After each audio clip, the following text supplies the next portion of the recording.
That's right. You wanted the best. You got the best. The hottest Bladtcast in the land. This inexplicably is Bladtcast 447. I am Christian Blatt, and for those watching the video, seated right next to me for the second time in the last year and a half, the one, the only, Mr. William J. Starling. Hello, Christian. How are you? I'm doing great. It's been really fabulous doing this with you. You're a very attractive and successful man. You could make a lot of money together. And we are indeed here to talk about not history, but Kisstory, the two-part A&E documentary, Kisstory, which I promised that we were going to post this episode a while ago, but it actually took Will and I a while to watch it because of the number of commercials that A&E inserts in their app that you have to watch. It took us multiple days just to get through the commercials. But in all honesty, we didn't pay anything. I didn't even have to log in to a Kiss thing you didn't have to pay for. Yeah, well, I'm sure that's unbeknownst to them entirely. I think that they probably expected for there to be some things that would instead be paid by A&E, but A&E is probably just like, yeah, we're just giving it away at this point. But we appreciate everybody joining us, and the one and only Lynn B. excited to just see you. Whoa. So she's just excited to see B. Hi, Lynn. And I'm wearing my Creatures of the Night shirt, and Will did not come prepared, but I have a prop for you to wear at some point. You just hold it up to the camera. You had one at one point, but I don't know what happened to it. Parted with it in some way.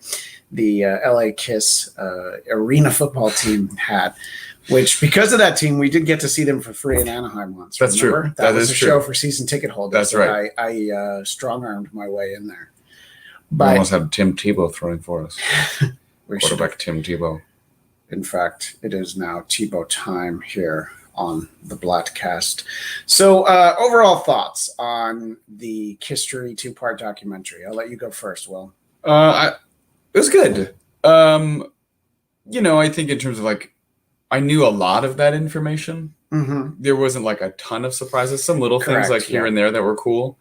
It is a bummer that Peter and Ace weren't part of it. I know that always continues to be a thing, and it is, it's been Gene and Paul's band since the start, and I know that there's that the honor to the original four members that people just don't consider any of their music Kiss if they're not in it, which I disagree with. Sure. Obviously, because there's a lot of great music. That's come since, and how much Tears Are Falling along. Yeah.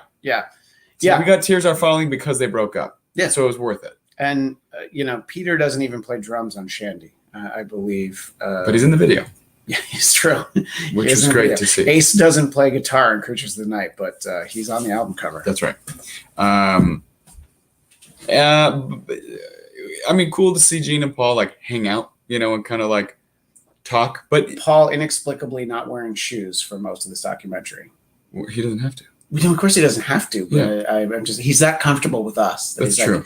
He's like, people, I'm just going to kick off my shoes. I know you came here to see some shoes. So I'm not in the mood to wear shoes. We got a lot of people here tonight that wearing socks. Now, I don't have socks. I don't have shoes. I'm not here to wear flip-flops. I did bring a prop because I was going to make myself a drink. Yeah. Because I needed something to pick me up when I was feeling down. So, and my own version of cold gin. But you didn't take into consideration that my freezer is so overstuffed with free food from my kids' school that we don't have ice. Didn't imagine you to be a household that would not have ice. We don't. We don't have. We're too tired for alcohol most of the time. So it would be hot gin if I want to drink it. And I don't want to do that. Hot gin. Yeah, room temperature gin. I know you guys like something to bring you up when you're feeling low. Room temperature gin. Well, we'll have to do a follow-up where we celebrate maybe at Rock and Brews, and they have plenty of ice there, and no doubt. We did talk about going to Rock and Brews. Yeah, but that's when I realized, that was before I realized we're going to need more than 3 hours to actually watch the documentary and record. But we'll celebrate, and I've got plans for a Rock and Brews. So go ahead. Yeah, no, just overall enjoyable. I like anything Kiss, so it's fine. I don't love it. It's produced like an A&E special. Sure. So the commercial breaks, I mean, yeah, we didn't pay for it, so we had to watch commercials every once in a while, but it's edited that way where it's like a TV documentary edit. It's like feels a little cheap, you know?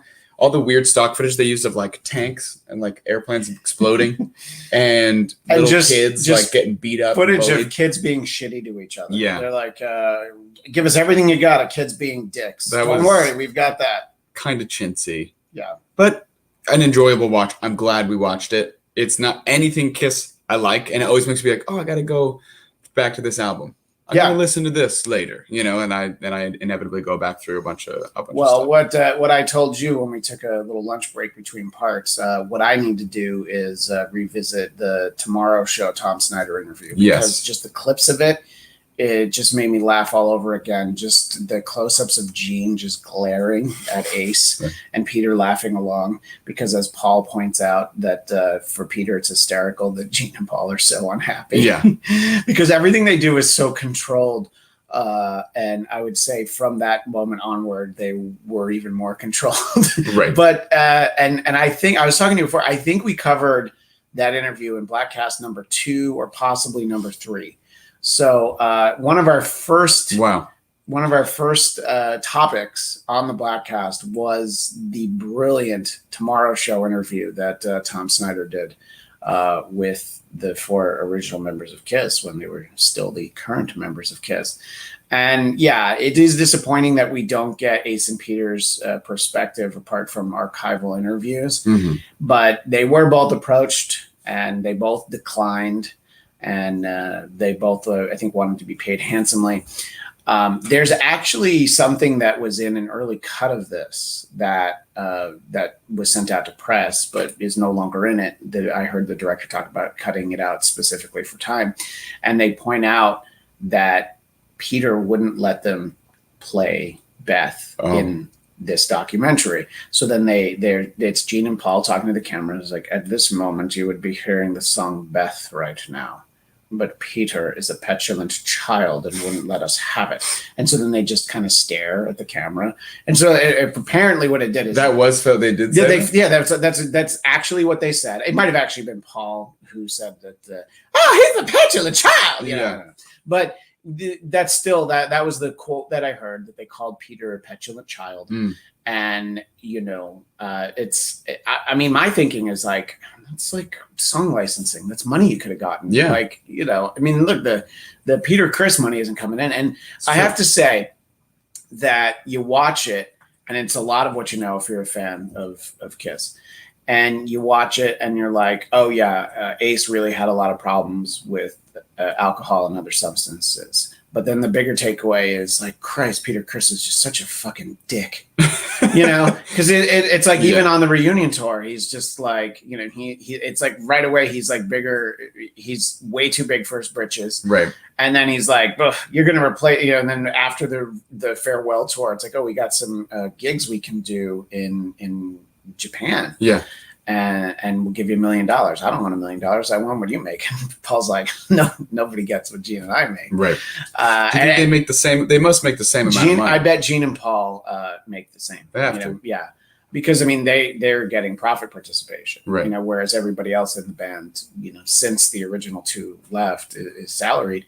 But the idea in Peter's mind that he couldn't be replaced by Eric Singer, who is a much more talented drummer than he is, you know.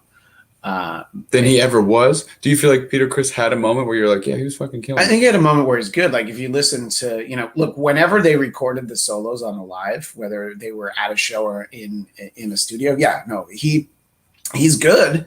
But, you know, you're never blown away. Like Eric Carr, I always said, was a much better drummer. Absolutely. Than Peter Criss. Yeah, that's what I said. Like, I mean, I hadn't seen the Animalize live uncensored until last summer. We live tweeted it. Yeah, because we try to offer up Kiss content about once a year. Yeah. And then last year we did it 3 times. We did a bunch because we were bored in quarantine.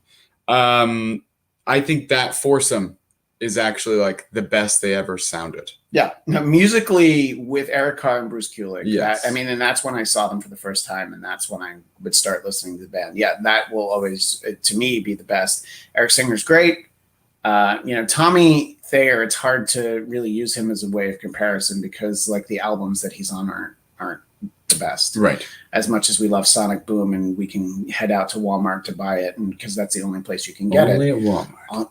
Only at Walmart.com. They must be making tons of money off that album at Walmart these days. Yeah, because that was like 13 years ago. Yeah, I was pretty sure that junior in college. Yeah, they must have maxed out on what they could make from it. So, but they still own it. So I don't know. They should put it out on vinyl. I mean, that seems to be what everybody wants. Yeah. But it. So yeah, I mean, it was just like they had to get rid of Peter. But it's funny because they go back and forth. They from after the Farewell tour, there was a stretch where Ace was in. First it was Peter was in the band. Ace was in the band with Eric Singer, and then there was another stretch where Peter was in the band with Tommy Thayer. That I saw that they went on tour with Aerosmith. And I remember. Aerosmith insisted that they had to have at least 3 original members. I like that Aerosmith insisted that. Well, yeah, because they just knew what the revenue would be with 2 replacement members, or and look, Aerosmith's not letting almost anybody go on after them, but Kiss did close the show. Oh, really? So yeah, so Kiss, and I think that it was an every night Kiss closed the show. Wow. And Steven Tyler's like, you know what? I like it early. He's like, I just rather go home. Yeah. I got to go to bed. He's like, I'm old now. Yeah. But so it's interesting because like neither of those guys was ever that loyal to the other one. Peter to Ace. And it seemed that way. They made it kind of seem in the earlier footage in the late 70s because they were both the fuck ups. Yeah. So they could at least be friends in their fuck upness. Yeah. And like when the reunion tour starts, you feel like, they're in it together because Gene and Paul are already like automatically against them. Right. Yeah. But then after the reunion and everything, Peter and some of that archive interview stuff sounded like Ace betrayed him. Yeah. They were supposed to continue to be. By making more money than me, Ace betrayed me. Yeah. Well, I mean, weren't they in the same room at the same time? Like, how did they figure out those deals? I guess not. Ace opened his mouth and probably pointed out that that's true. And look, it probably comes down to when they negotiated what their salaries were. Ace probably had better representation than Peter did, and he just got more. And it's however it works out, those guys weren't happy.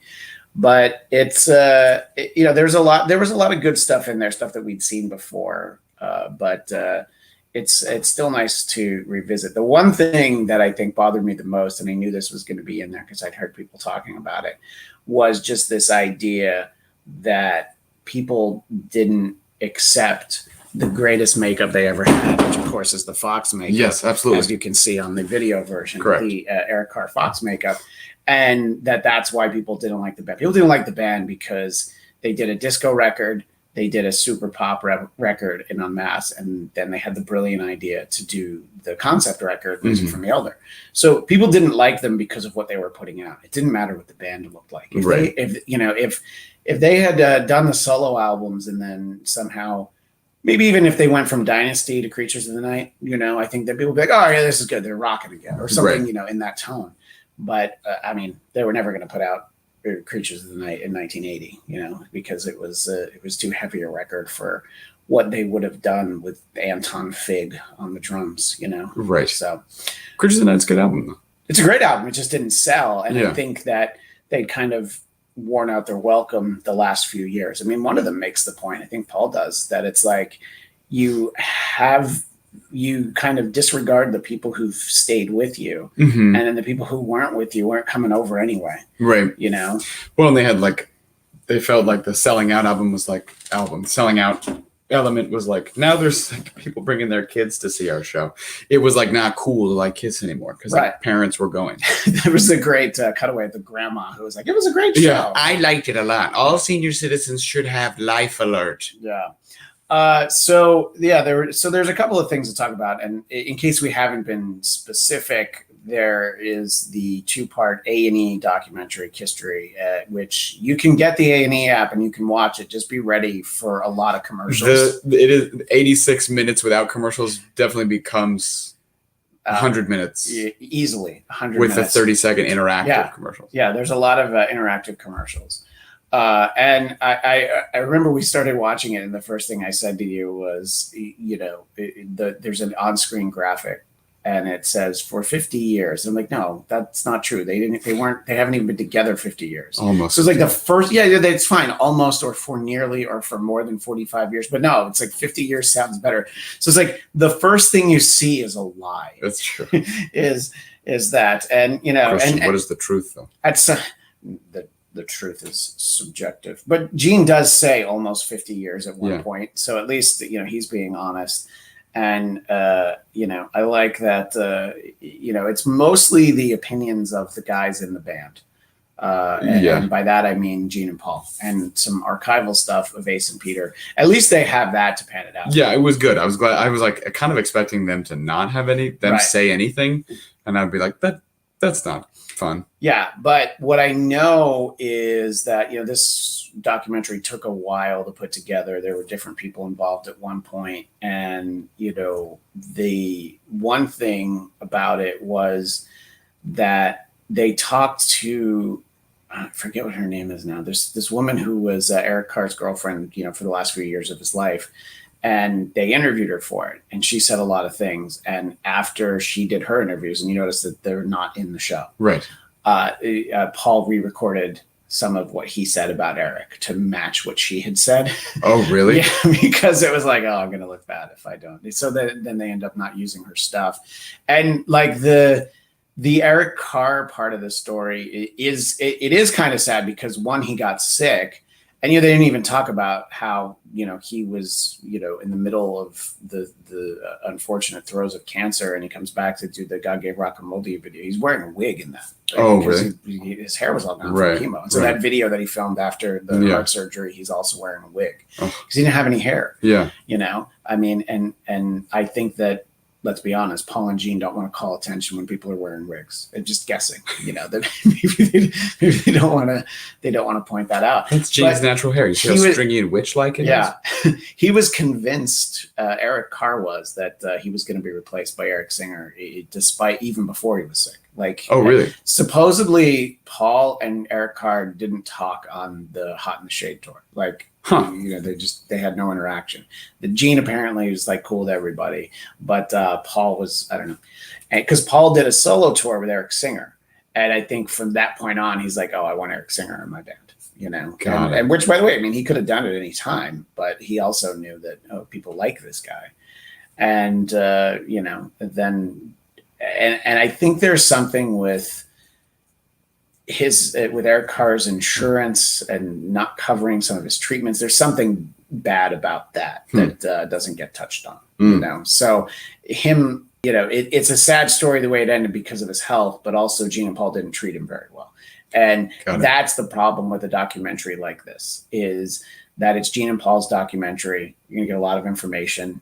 You're going to learn things that you didn't know, but mostly stuff you've heard if you're a fan of the band. Yeah. But there's nothing really critical of them. What was it that Gene said? It's like they have their addictions. My addiction was my massive ego. My ego. My huge dong and pussy.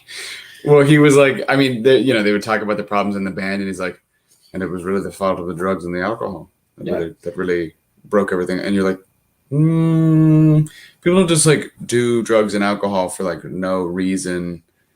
There's a lot of other things. Like watching that, I was like, I'd love to see like an Ace and Peter, like all the other members of Kiss documentary talking about. I would love to hear Vinnie Vincent, Paul and Gene, and just like shitting. I mean, I love Paul and Gene. Like I love Kiss, so know. But still, you talk shit about Eric Carr. Can't believe Paul did that. Unbelievable. Yeah, no. I think that they weren't kind to him at the end of his life, and that's unfortunate. That's the worst time to be unkind to somebody. Yeah, I know, that's the time to just let literally the go. Worst time. Yeah, he's gonna die. Yeah. But I think that their perspective is obviously important because they were there before anybody else, and then they stuck around, and there's just some like interesting choices, and some of it is probably for time. Like there's albums they don't focus on. You never see the Love Gun album cover. Bummer. You hear the song Love Gun live. They don't talk about Rock and Roll Over. That's true. They don't talk about some of their huge successes. Obviously, you don't have to go through every album, but you see the Asylum album cover, which is not a great album cover. Well, it was like not supposed to be an album, right? No, that's Carnival of Souls. Carnival of Souls is they were going to do the album, and that was going to basically be Kiss's grunge album. Right. That was what they thought their next move was. And they had finished it, and then the reunion came up, and they're like, oh, no, that's what we're doing. So the album comes out. The only reason that the Carnival of Souls album came out was because it was so heavily bootlegged, and it was out there, and people could hear the songs, that they were like, all right, I guess we'll put it out. Make some money. But that's why it's like the final sessions of this band, thing, that era of the band. It is funny and very true that like they really, I mean, they created something brand new with what Kiss was in the beginning, but then they really chased trends. Yeah, for like 15 years. Yeah, and they had some great fucking stuff along the way that fit into all that. Like some of those songs, like Vinnie Vincent was a good songwriter. There's some solid things in the 80s. And Vinnie Vincent wrote songs on Creatures of the Night, Look It Up, and Revenge. That's the craziest thing of all. For as much as they hated him, they went back to him for revenge. That's funny. Yeah, but because they knew he was a good songwriter. Yeah, but I know it's funny when they talk about, because I had heard this, that Vinny would play these solos that were too long, and people didn't come here to see you; they came here to see rock and roll all night. Right. And that I think is Vinnie Vincent, just like Peter Criss, not realizing how much bigger than you the band is. Yeah, I mean, Vinnie Vincent really should have realized it. He came in late. That's very true. I feel like because I'm sitting closer to the camera, we have like a forced perspective thing where like. Yeah, I like Yeah, I know. We're not. Yeah, we're at a weird angle. I know, but I like that we have on headphones and microphones. It's because this is like our folk music tour. Where it's like, all right, well now we're gonna do another one about the rails. Oh, I did like seeing that Shandy video, which is great. That the filming of the Shandy video is Peter Criss's last day in the band, at least the first time around. So that was something that I think I didn't know, but. It's interesting because one of the things you talked about is sort of a band being put together. Anytime a band is put together, there's one impetus for it, and that would be the almighty pussy. The P word. Yes, the P word. And, we were talking about it as we were watching, and it's like, yeah, because like you're a kid and you're like, well, I can't play football, and I'm probably not and not that the smartest kid in school gets pussy either, at least not when you're in high school. So the idea, it's true, you never know. But that's what 21 Jump Street was all about, the movie. Yeah. But I'll do your math on for you. But the whole point, just like, oh, that's why we're going to put a band together. And I think that the idea, you seemed surprised that they got pretty far along with Wicked Lester. I did not even realize. Yeah. And that they were offered Wicked Lester. I want to know how they came up with that. Yeah, it's not a great name. My Uncle Lester's a wicked man. That's it right there. Boom. That they got a $44,000 record contract, and that's why I'm bringing it up. Yeah, even by today's standards, somebody like, hey, we're going to pay $44,000 to do this thing. I'd be like, that's not nothing. Yeah, and $44,000 to do the Bladtcast every day the rest of my life. I'm like, I'm not going to say no. I'll make time for $45,000. But and just like. But, I wisely was just thinking, I'm like, yeah, but if they had put out that album, that would probably be the last $44,000 they ever made in the music industry. That's true. But I think I sort of like the dynamic, and Paul writes about this in his book, which Will and I both have signed copies of. Thank you very much. But which he wrote, where there's a way, there's a will. Oh, yeah. Which is the reverse. But it sounds cooler because it's like any which way you choose. Yeah. I'm there. I forget what he wrote in mine, but I also had him sign one for my friend Dan, who growing up together was like the other Kiss fan that I knew, basically. One of the other ones, let's be honest. But his birthday was about to come up. He was turning 40. So Paul wrote, I have boots that are 40 years old, which I thought was actually pretty cool. But, one of the things that they're talking about was just this idea that, they wouldn't have made it, but the idea that Paul realized early on, it's like, I'm better with Gene. And like what he stopped himself from saying is like, Gene was clearly better with me because listen to some of these shitty songs he was writing. Right. Dominica Saxon popping into the live chat. Just got here. Is that Martin Luther King Jr. or Freddie Mercury on the wall behind Christian? Which one do you think is more important in my house? So that's the question. Felix did make that. For those watching the video version, there's some of my son's artwork. And for Martin Luther King Day, he did indeed colored it. But yeah, I mean, they did some work. It's some nice work. And there's a peace sign there. George Washington. Yeah, this is it's when we ran out of room. It's February. It's just like, we have other stuff, but we filled in the wall there. So I think that just the story of them putting the band together is one that you've heard before, but usually you get a little bit more input from Ace and Peter in the process. But it's funny to like hear and it's stuff that about loosely, but their their manager Bill Coyne and then Neil Bogart at Casablanca Records just like burning through money because money and cocaine, and I think Neil had to borrow money, and then Gene's like, some people with vowels in their names. Let's just say that. And I'm like, Gene, you could have gotten canceled. With vowels in their names. Is that something you say about Italian people? I don't know. Look, I don't have an opinion on that. That's the opinion of the... Bapa the boopy? Hey, look, I don't know. But just the idea that, they weren't making money, and they were, taking out mortgages and things to finance these tours. That's all fairly well documented. But then, the Kiss Alive album, which it's like, honestly, when I want to listen to Kiss, I don't usually listen to Kiss Alive. No. Because I want to like hear the albums. But the versions of the songs aren't the best versions of the songs. That's why like the double platinum, which is sort of the greatest hits album, like it's like called Strutter 78 because it's a remixed, like better production on that song, but it was cool to kind of just sit there and go along for the notes that about the story. And occasionally there would be things that you didn't remember. But Bob Ezrin, the producer, talking about how Ace Frehley was really like the rock star. He was like the most rock of them, but because he was a fucking drug addict. The guy was the drug addict. Yeah, you can't be a rock star, true rock star, like Gene and Paul. Technically, by those standards, not real rock stars. Yeah, fucking posers. And there's a great quote from Paul that I wrote down because it was so true. Fame doesn't change you; it allows you to be the asshole you are. That's true. And he's clearly. I mean, look, I think he's talking about. In Paul's mind, he's talking about the three members that aren't him, because when they're all talking about when they're going through like, here's the problems with this in the band. Right. Paul's was just like, I just wanted to get back up on the stage. Yeah. I didn't like being off stage. I had a weird ear. He had an ear that was born without it.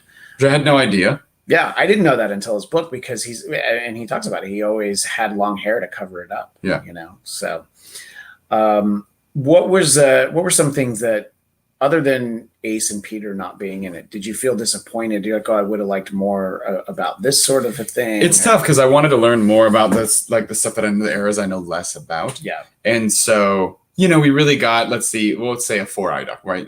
We'll call it 4 hours, even though it's like an hour and a half. Yeah. But it's 3 hours of actual like watching. Right. But it aired as 4 hours of programming. Yeah. But out of that, it's like 70% or more is up until like 1980. It's like all that time, which is the most famous time. Like everybody likes the origin story and all that stuff. Yeah. But I did want more stuff about some of the other members, like Eric Carr and Bruce Kulick, and some of the processes of like those albums and stuff. I guess I just want more of like that's not what that documentary is going to be. Yeah. Because casual viewers are going to be like, who the fuck are these people? I don't actually care. But I wanted to hear more about some of the later eras and the stuff and the struggle in between. Like I didn't know that stuff about Paul and Eric Carr. I thought that they were actually all kosher. Yeah, I think they were, at one point. And that was when it goes back to sort of talking about bringing him in, just the idea that people didn't respond well to him. People loved that guy in the band, right. And that was why he knew he couldn't just replace him with Eric Singer. Right. Was because of the fact that, and it's funny because neither Eric Carr nor Eric Singer are particularly tall. So right. It's like, well, clearly I need a drummer who's shorter than me. Small. That's really. I love in the Animalized Live Uncensored, he's like, some lady was hitting on Eric out in the lobby. She said he looked like a little boy. Like, what? Yeah, no, and some of you out there want to mother him. Yeah. But I assure you, he's all man. I love the stage raps. That, by the way, I could have used more of Paul Stanley stage raps. Just doing that is in his interview footage. Yeah, well, I think he should always talk that way. It's always disappointing when he doesn't. It's almost like when you call him, it should be like, "Hello, I know you want some answers to your question."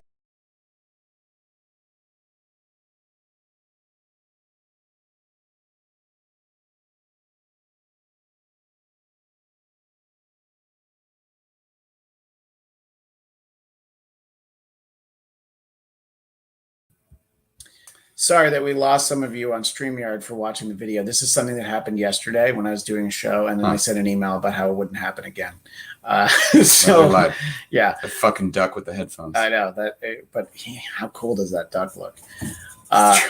Yeah, but so the idea that, so getting the Paul Stanley stage raps, as like I could have always wanted more of them, but the ones in Animalized Live Uncensored are probably my favorite ones, because they're probably the ones I've heard the most, because it came out on VHS, and I believe I owned it in the way where I made an illegal copy of it. Thank you, FBI. But it was released on VHS. It was released on VHS, yeah, and it's not on DVD or Blu-ray. No, it just hasn't come out, and I think they always figure that they'll open up the archives at some point. But once they're done and they like are fully retired, the tour's over, they're like, we gotta make some more money. Yeah, people want that stuff. There's more Kiss content. And somewhere out there is the actual. So that show that they did for Animalized Live Uncensored, it went out live on the radio, and that version sounds different because they did fixes, and they, it just they went back and tweaked it like you do with any live recording. So apparently that's a little bit more of a genuine. But the key to that, and the reason why I keep circling back to it, is because of just how fast they play all those songs, and how hard Eric Carr is drumming in that show. It's like Love Gun and Detroit Rock City. They're so fast. The energy of that show is really, really like off the chart. That's what I mean. I was like watching that for the first time. I was like, fuck. All four of these dudes is like the most finely tuned machine that this has ever been. It was crazy. Yeah, and that I think is Bruce Kulick's first full show, because really? Mark St. John, who he replaced, he played like half a show. He played one full show, Mark St. John, and then he played half the next day, and then Bruce came out for the second half and was just like, because Mark St. John, his hands couldn't really play. And it's like, I get not focusing on that stuff because you want this to have like wider appeal. Yeah. But the fact that Bruce Kulick is the only person that they talk to for this that is no longer in the band. That's true. They clearly weren't going to talk to Vinnie Vincent. It was a conscious decision. He's hard to get a hold of anyway, in all honesty. And tried. Eric Carr not being with us anymore, you're not going to be able to talk to him. And Mark St. John's not with us, so I guess there's only so many people you could talk to. Yeah. But I don't know. It's fun. It's fun to hear them talk about the ride, but it's so much more fun to really focus on the missteps. Mm-hmm. Like you were talking about how the idea of the putting out 4 solo albums at the same time. It's not necessarily a bad idea, but all 4 records would need to be good. Yeah, I mean, as a concept, I was like, that seems like a cool idea, and I like the artwork, and it's very unique at the time. Like, oh, this band, it's 4 people. They're each going to put out their own record. Yeah. It does kind of feel like a cash grab. But yeah, if they were all good, it'd be a different story. I still like that song, Tonight You Belong to Me, on Paul Stanley's record. What a great, silly, sounds like a strip club song. Yeah, the Paul Stanley album is a good one. The Ace one is probably the best one, the best mix of songs. And then, like, I don't know, about half of Gene's is good.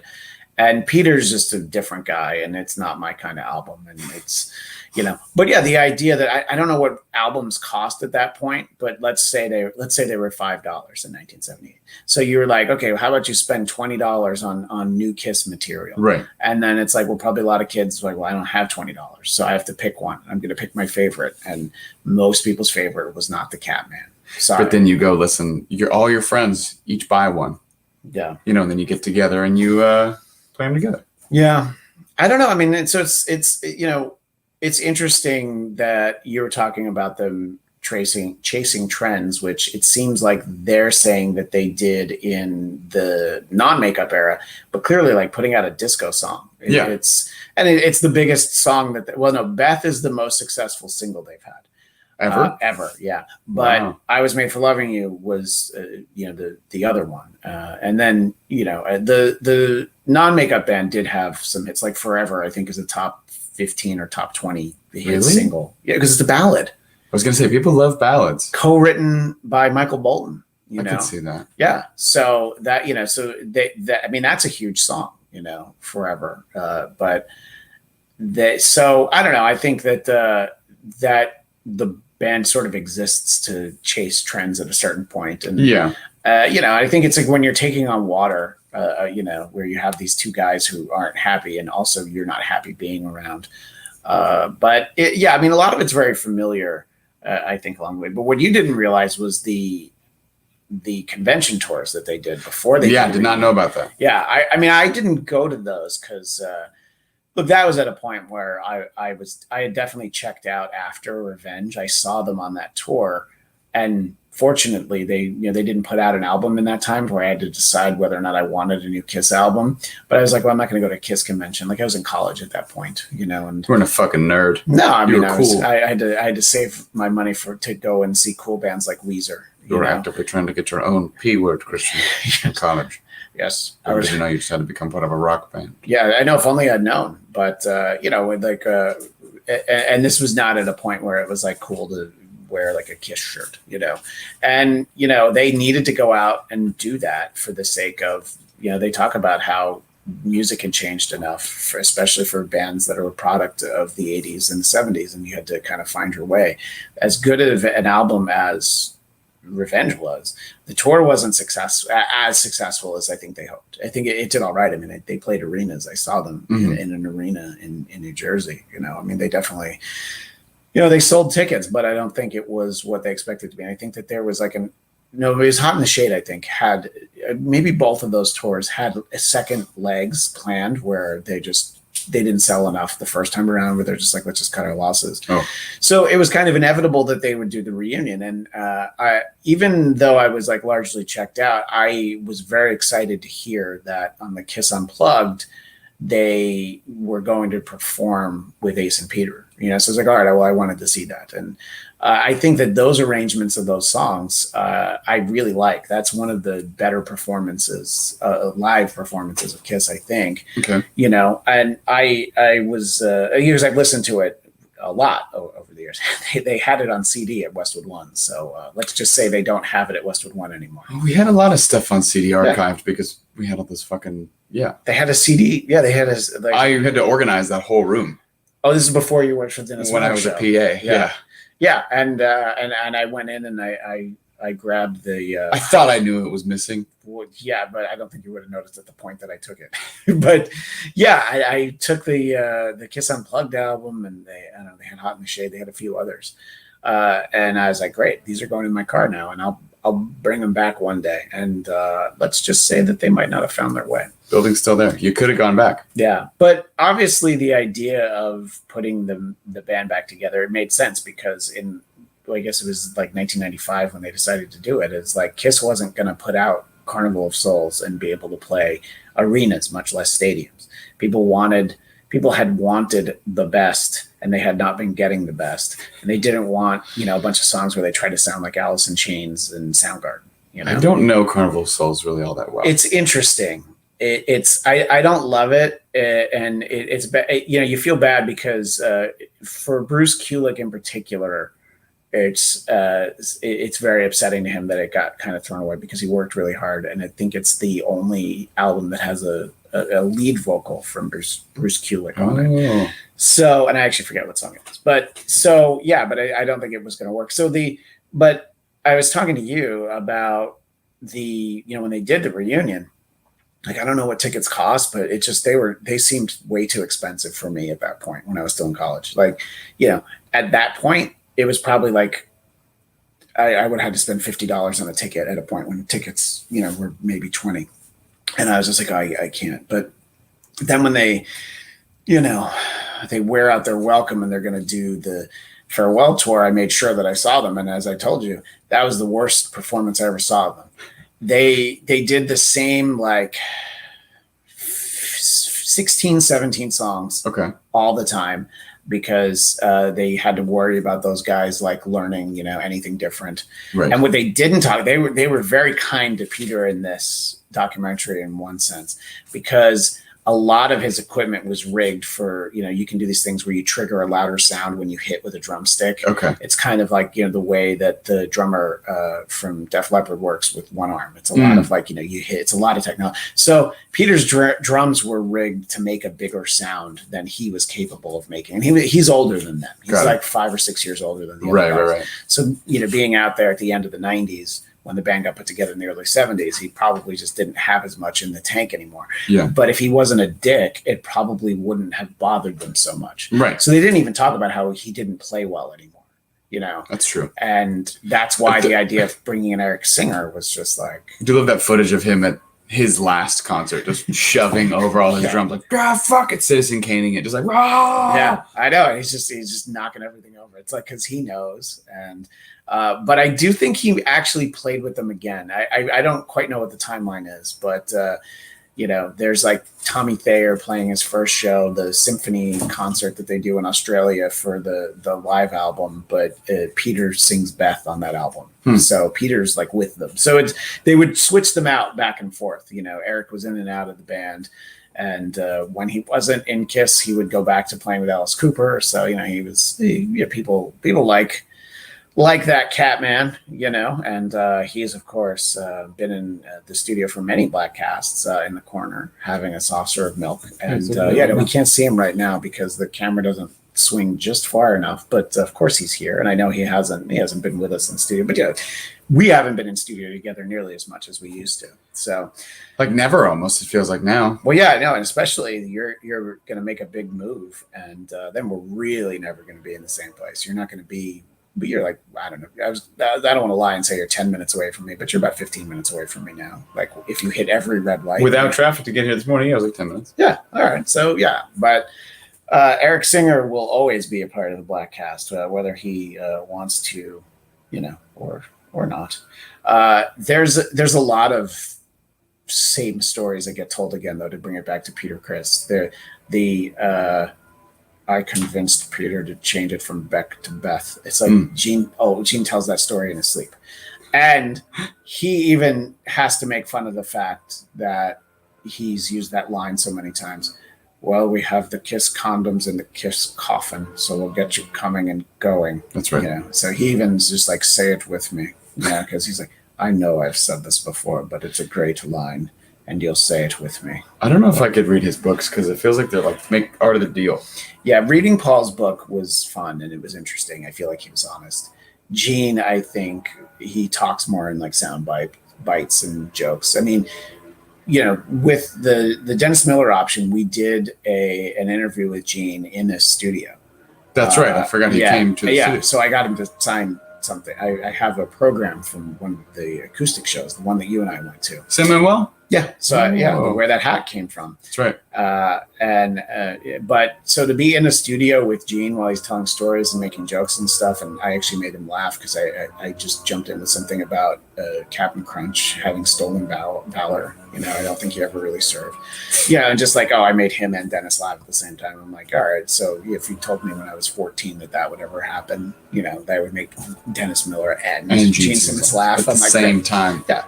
So, and I was like, oh, great, my career can end tomorrow. And it kind of did, unfortunately. But here I am still talking about it anyway. So it's fine. That's all right. We had a good run. But in any case, so he's entertaining, Gene. But yeah, I can't imagine reading one of his books. I have multiple Gene Simmons books that I've never read. But Paul's second book I actually didn't read because it wasn't like a continuation. It was more of like self-help. Yeah, I did like empowerment. I saw that he had another book and I was like, I don't know what this is. I got a galley of it because he came on a galley? Yeah, it's a promo is what they call it. I'm sorry. I'm sorry. I thought you were in show I got business. A galley of it. That's what they call it. It's the kitchen on a ship. Yeah, that's exactly. They sent me the SS Kiss. It's funny because like one of the things I wanted to say before is like stuff that's missing it's probably from like clip licensing, because you see them all at Gene's house and they're putting the makeup on and the outfits on for the first time in forever, and they're all going somewhere together. What they don't show is how they came out on the Grammys, and like Tupac introduces them, and that's the first time anybody saw them in makeup together again in all that time. And I'm sure like Grammy licensing clips is pretty expensive, but it's also like, boy, that would be a great moment if you could actually see that. Now you can go on YouTube and see that if you want to. And it's like this funny thing that, Tupac is there introducing them. But, and it's just like there's a few moments that they kind of miss. And I told you that I heard from an interview with the director just some of the stuff that they had to cut out, and that they had 8 minutes on music from The Elder. And I'm like, I just wanted more. I wanted to hear more about that. And I want to see somebody actually follow through and like make a movie. Somebody, and I was saying this when we were watching it, they have interviews from Tom Morello and Dave Grohl. Those guys alone could just finance, the ultimate like fan pick. Gene and Paul could, but I don't think that they would want to, but they should just Gene and Paul should do one benefit show where they play the songs from The Elder. And I know that the album's called Music from The Elder. I'm saying they're playing the songs from it. And that'll go to finance the movie. They have played, I think they played I on the Kiss cruise. That's right. They played it after Rock and Roll All Night, because that's the crowd that would lose their mind to hear I from The Elder. Yeah, it's true. Yeah, and there's a closer, and now and they do like an acoustic set, like a sail away show, and they've done like medleys from The Elder. I would think that A World Without Heroes would be a song that you would play live.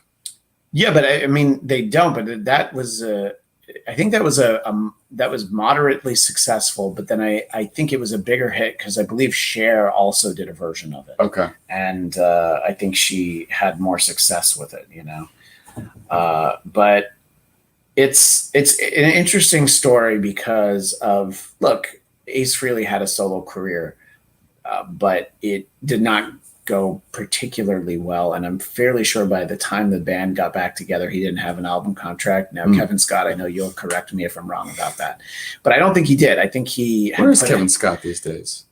Still in Texas. I haven't seen him on Twitter. It's a great point. I haven't seen the old K Aggie 97. Yeah. I haven't seen him in a while, but maybe he's just busy. But he's going to find out. I'm going to message him we did a Kiss show, so we'll probably hear from him after that.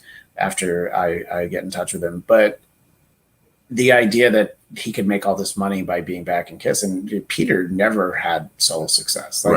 Ace would tour and promote, like the Frehley's Comet album and stuff. But Ace has an album with where he also did a version of Hide Your Heart, and somebody else put out Hide Your Heart at the same time as Kiss and Ace, and no one had a hit with it. All three of them put it out? Yeah, and I forget who the other one was. It was a female singer. It was like, it's not Bonnie Tyler. Sounds like it definitely sounds like it's written for that kind of performance. Right, exactly. But so the idea that they're like, yeah, we'll do whatever it takes to be back in the band, but then it didn't take long for them to be like, oh, no, we're just going to kind of be assholes again. Well, then Paul was on that album that came out like 8 years ago. He did the Origins Volume 1, and Origins Volume 2, I believe, has come out since. Yeah, Ace still puts out albums. He still does shows. The last time I saw Ace, he played his entire solo album front to back. He did all the songs in sequence, and he was like, really?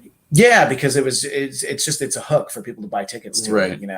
And it's like they still played other songs too, but he was just like in between songs, just kind of apologizing because he's like, I've never really played these songs live. There's a few of them that's like, he never did. I mean, it's like, sure. Why would you? New York Groove. Well, I mean, yeah, but that's his best selling album for sure. It's his Kiss solo album, right?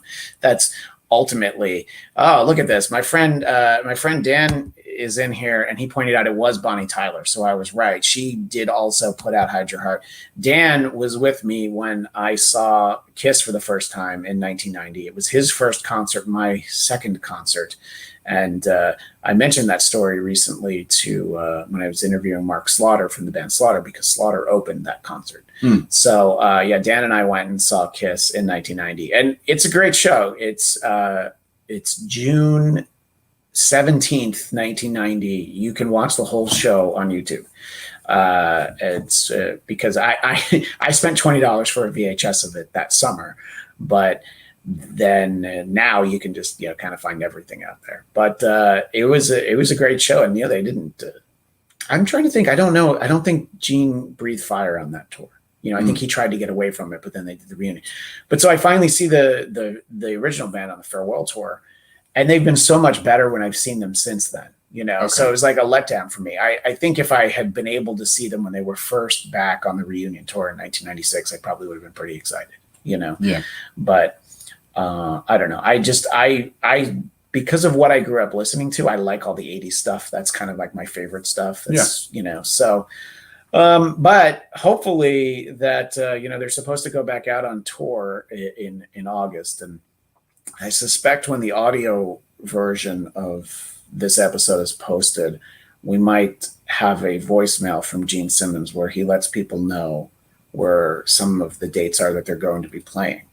But when you and I saw them, we saw them right before the world shut down. Right before it was like a week before. It was it was like early March. It was early March 2020, and it was like the timing was everything started to close down like a week later, right? And that's when I was like, I think I'm worried that I was in a room with 20,000 people, because by the end of the month I was like, all right, I guess clearly I didn't catch this plague that we know almost nothing about, right? And I was able to enjoy the fact that I at least went to that last really big concert. I enjoyed the one at the forum. Yeah. A little more. I think we just had much better tickets. I was gonna say, why we enjoyed it more? We had better seats. We were so much closer.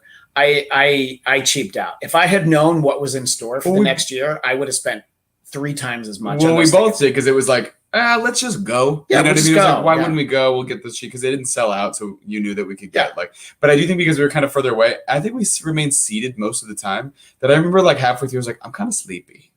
I just got tired. Yeah. Well, and I think and it was like a Wednesday. We were up in the the air is much thinner up there, and Staples Center is not a great venue, not acoustically, but sonically. It didn't sound as well. There was not a sonic boom. No, there was not a sonic boom. Not at all.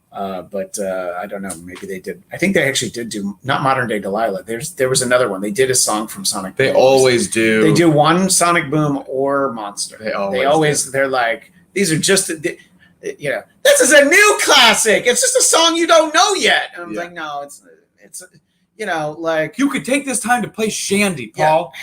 Play an old classic that isn't a classic yet. Yeah, Hell or Hallelujah it's an okay song, but it doesn't need to be crammed into a set list when that album is now 9 years old.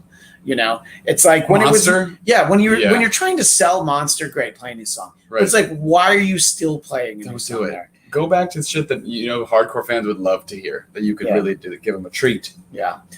Interesting comment from Dominicus Saxon. In spite of having Kiss PJs when I was 6, I never got into their music. More of a Jethro Tull guy. Well, we'll talk too fucking bad. We'll talk Thick as a Brick in an upcoming episode, which is their song that's like 50 minutes. But he does love music documentaries or hearing history like this. The documentary is interesting, I think, from just a historical standpoint, sociologically, it's interesting to just hear about, the impact they had. And just from a marketing and success standpoint, it's always interesting to hear about Kiss, even if you actively hate their music and you're like, oh, Gene Simmons is a dick, which, look, there's a lot of people that feel that way.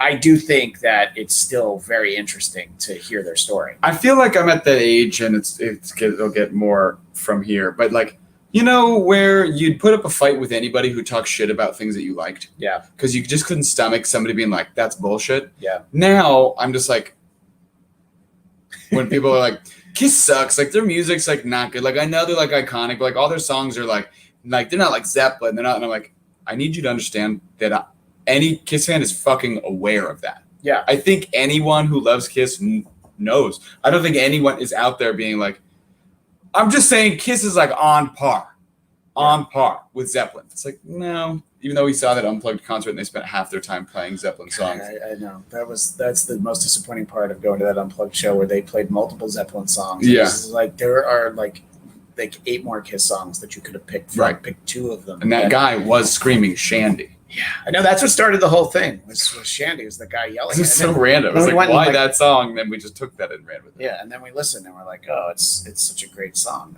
now, But that's what I mean is like people who talk shit on stuff like that, I'm like, just stop. What are you doing?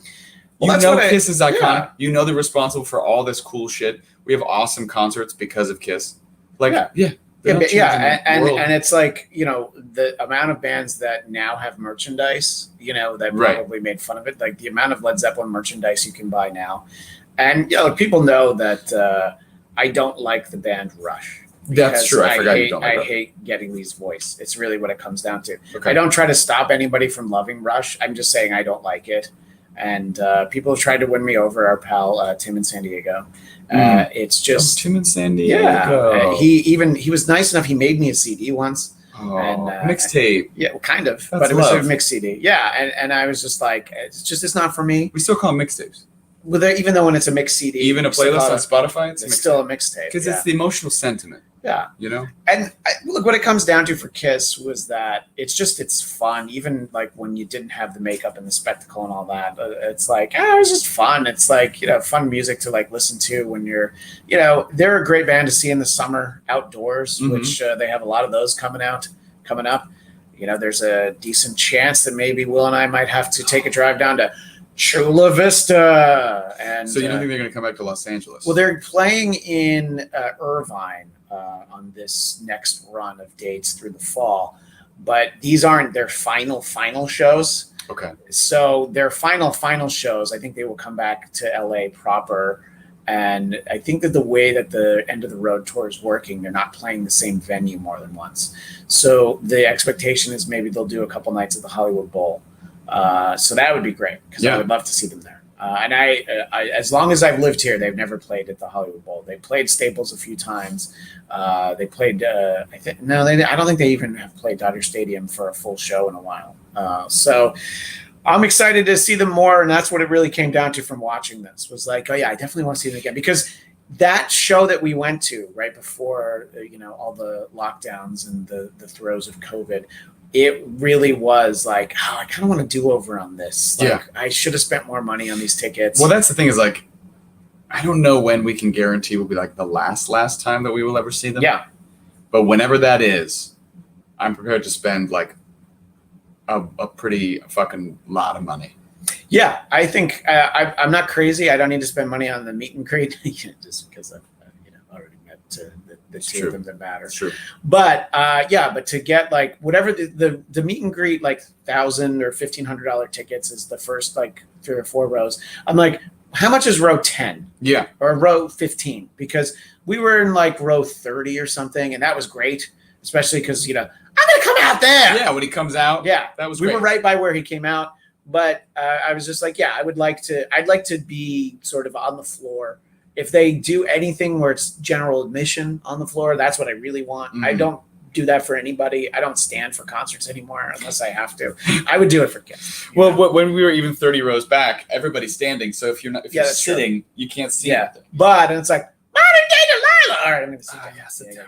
Let's breathe. Get into the beer. Good time. Yeah. Get a $90 Kiss. Get another Kiss cocktail. So I recommend people watch it if they love the band, if they hate the band, and if you hate the band, send me a message and let me know what you thought of it because I think it's still interesting. And look, Gene and Paul don't come off great through the whole thing. They're fairly honest, but they're not in the business of anything that makes them look bad. It's true. So that's not part of their bottom line. But I don't know. I was glad that they did it, and it was fun. They had an excuse to have you come over for an afternoon. Yeah, we spent 4 hours together watching Kiss. Which the next time we spend 4 hours together watching Kiss will have to be when we go to a Kiss concert. That's true. To get the full 4 hours, we'll tailgate in the parking lot beforehand, and we will definitely. Probably on my phone. We'll watch Animalized live uncensored. And if we're blaring that through the car speakers, just think about how many people are going to want to hang out with us. Absolutely. Like everyone. Yeah. They're going to be like, oh man, is that Animal? Oh, great. Yeah. So, and as long as they bring beers, they can listen with us. Yeah. Anyway, I don't know that there's too much more to it, and that's kind of the thing. What I hope, especially because I want 8 minutes on the Elder, what I hope is that this a released version. This comes out. Kiss will want us to purchase this. There's probably a window where A&E has exclusive like broadcast rights, and then Kiss will sell it to us as a stream, as a DVD, as a reel-to-reel tape. It's coming back. Trust me. I've trademarked all reel-to-reel tapes. And I will rewatch it if there's like another hour of footage, but especially if there's like 2 more hours of footage. I will come to your house personally. Yeah. If you spend a lot of money on this, I'll come to your house and I will tell you all the things that Peter Criss tried to do to me sexually. Would you like me to tell your stories? I will give you my own personal Gene Simmons vault. I will open up the vault in my mind and tell you everything that you'll ever want to know. In the 70s, I hung out with H.R. Puffin stuff. I just felt like that would sound funny in that voice. Reported to HR after that. It's a bad time. But, Will, what I think you don't even realize is just sort of the way that the timing and the release of all the Bladtcast episodes are. The next episode that we're going to do, so Bladtcast 448 is going to be our Suicide Squad, the Suicide Squad special. You have these banked up? Yeah, I've got a couple of Black Widow shows and some artist interviews, musician interviews. You would do a couple of Black Widow shows.